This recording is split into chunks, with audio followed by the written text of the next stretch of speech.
Learn English through stories.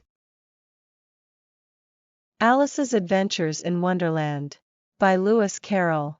Chapter 5. Advice from a Caterpillar. The caterpillar and Alice looked at each other for some time in silence. At last the caterpillar took the hookah out of its mouth, and addressed her in a languid, sleepy voice. "Who are you?" said the caterpillar. This was not an encouraging opening for a conversation. Alice replied, rather shyly, I hardly know, sir. Just at present at least I know who I was when I got up this morning, but I think I must have been changed several times since then." "What do you mean by that?" said the caterpillar sternly. "Explain yourself." "I can't explain myself, I'm afraid, sir," said Alice, "because I'm not myself, you see." "I don't see," said the caterpillar. "I'm afraid I can't put it more clearly," Alice replied very politely, "for I can't understand it myself to begin with, and being so many different sizes in a day is very confusing." "It isn't," said the caterpillar. "Well, perhaps you haven't found it so yet," said Alice, "but when you have to turn into a chrysalis you will some day, you know, and then after that into a butterfly, I should think you'll feel it a little queer, won't you?" "Not a bit," said the caterpillar. "Well, perhaps your feelings may be different," said Alice. "All I know is, it would feel very queer to me." "You," said the caterpillar contemptuously. "Who are you?" Which brought them back again to the beginning of the conversation. Alice felt a little irritated at the caterpillar's making such very short remarks, and she drew herself up and said, very gravely, "I think you ought to tell me who you are, first." "Why?" said the caterpillar. Here was another puzzling question, and as Alice could not think of any good reason, and as the caterpillar seemed to be in a very unpleasant state of mind, she turned away. "Come back," the caterpillar called after her. "I've something important to say." This sounded promising, certainly. Alice turned and came back again. "Keep your temper," said the caterpillar. "Is that all?" said Alice, swallowing down her anger as well as she could. "No," said the caterpillar. Alice thought she might as well wait, as she had nothing else to do, and perhaps after all it might tell her something worth hearing. For some minutes it puffed away without speaking, but at last it unfolded its arms, took the hookah out of its mouth again, and said, "So you think you're changed, do you?" "I'm afraid I am, sir," said Alice. "I can't remember things as I used, and I don't keep the same size for 10 minutes together." "Can't remember what things?" said the caterpillar. "Well, I've tried to say how doth the little busy bee, but it all came different."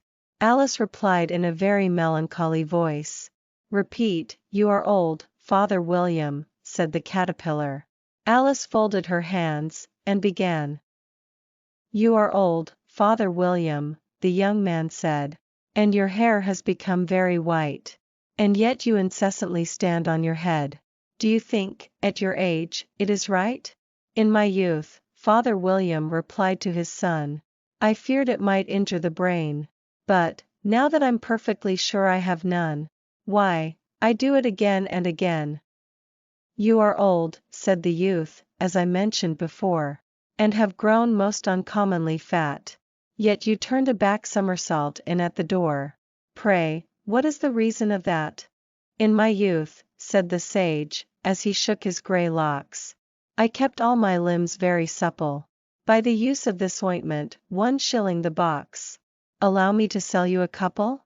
"You are old," said the youth, "and your jaws are too weak for anything tougher than suet. Yet you finished the goose, with the bones and the beak. Pray, how did you manage to do it?" "In my youth," said his father, "I took to the law, and argued each case with my wife. And the muscular strength, which it gave to my jaw, has lasted the rest of my life." "You are old," said the youth. "One would hardly suppose that your eye was as steady as ever. Yet you balanced an eel on the end of your nose. What made you so awfully clever?" "I have answered 3 questions, and that is enough," said his father. "Don't give yourself airs. Do you think I can listen all day to such stuff?" Be off, or I'll kick you downstairs. That is not said right, said the caterpillar. Not quite right, I'm afraid, said Alice, timidly. Some of the words have got altered. It is wrong from beginning to end, said the caterpillar decidedly, and there was silence for some minutes. The caterpillar was the first to speak. What size do you want to be? It asked. Oh, I'm not particular as to size, Alice hastily replied, only one doesn't like changing so often, you know. I don't know, said the caterpillar. Alice said nothing. She had never been so much contradicted in her life before, and she felt that she was losing her temper. Are you content now? Said the caterpillar. Well, I should like to be a little larger, sir, if you wouldn't mind, said Alice. 3 inches is such a wretched height to be. It is a very good height indeed, said the caterpillar angrily, rearing itself upright as it spoke. It was exactly 3 inches high. But I'm not used to it, pleaded poor Alice in a piteous tone. And she thought of herself, I wish the creatures wouldn't be so easily offended. You'll get used to it in time, said the caterpillar, and it put the hookah into its mouth and began smoking again. This time Alice waited patiently until it chose to speak again. In a minute or two the caterpillar took the hookah out of its mouth and yawned once or twice, and shook itself. Then it got down off the mushroom, and crawled away in the grass, merely remarking as it went, one side will make you grow taller, and the other side will make you grow shorter. One side of what?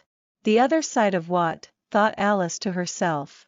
Of the mushroom, said the caterpillar, just as if she had asked it aloud, and in another moment it was out of sight.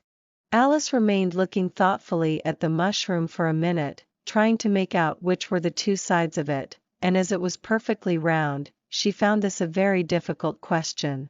However, at last she stretched her arms round it as far as they would go, and broke off a bit of the edge with each hand.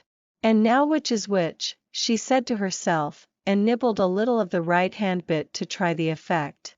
The next moment she felt a violent blow underneath her chin. It had struck her foot.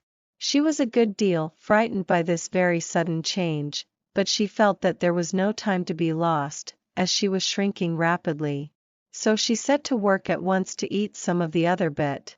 Her chin was pressed so closely against her foot, that there was hardly room to open her mouth, but she did it at last, and managed to swallow a morsel of the left-hand bit. Come, my head's free at last, said Alice in a tone of delight, which changed into alarm in another moment, when she found that her shoulders were nowhere to be found. All she could see, when she looked down, was an immense length of neck, which seemed to rise like a stalk out of a sea of green leaves that lay far below her. What can all that green stuff be? Said Alice. And where have my shoulders got to? And oh, my poor hands, how is it I can't see you? She was moving them about as she spoke, but no result seemed to follow, except a little shaking among the distant green leaves.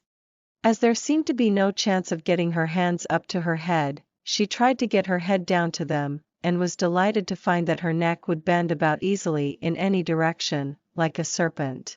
She had just succeeded in curving it down into a graceful zigzag, and was going to dive in among the leaves, which she found to be nothing but the tops of the trees under which she had been wandering, when a sharp hiss made her draw back in a hurry.